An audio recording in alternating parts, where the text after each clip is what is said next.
This is what I was afraid of, like reliving everything. Shannon Potts will never let go of mother's guilt. Maybe I should have gone with someone else and it wouldn't have happened. 6 years ago, she agreed to let a Naples surgeon repair her son's hernia, only to learn the doctor also removed a portion of her 19-month-old's testicle. Like it was my fault, like I chose that surgeon.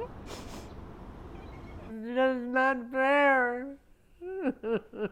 Judy Wood will likely never walk again after her attorneys claimed a Lakeland doctor improperly placed a stent in her artery. Oh, dear God. They are among the rare but growing number of Florida patients victim to so-called wrong site procedures, medical mistakes considered among the most serious in Florida. Just totally unacceptable.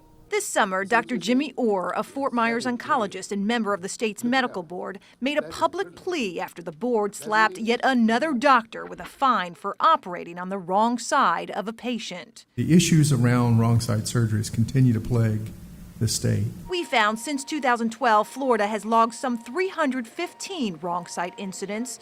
Facilities are required to report them. I think patients have to be concerned about this. This year, Orr expects discipline numbers to reach a 4-year high. We have a problem. A problem we discovered the state doesn't want you to know about. Less than half of wrong site incidents end in discipline. No punishment means no public record. Shouldn't the public know more about these?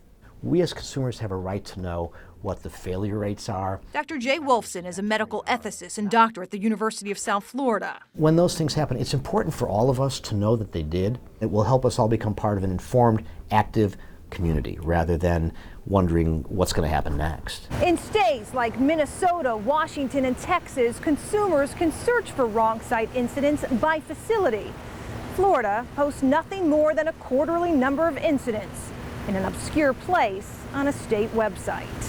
Hi, honey. I love you, baby. Judy and her husband have adjusted to their new reality. He's a pretty easygoing child. Shannon's son, now 9, is thriving. I just don't want him to think that he's any different than any other child. But the future, unknown for these families, and the statewide problem, some say, is barreling down the wrong side of right. It's not going to go away from our standpoint. We're not going to say this is okay. Stopping wrong site surgeries is so top of mind right now, the state medical board has created a committee to focus on solving this problem.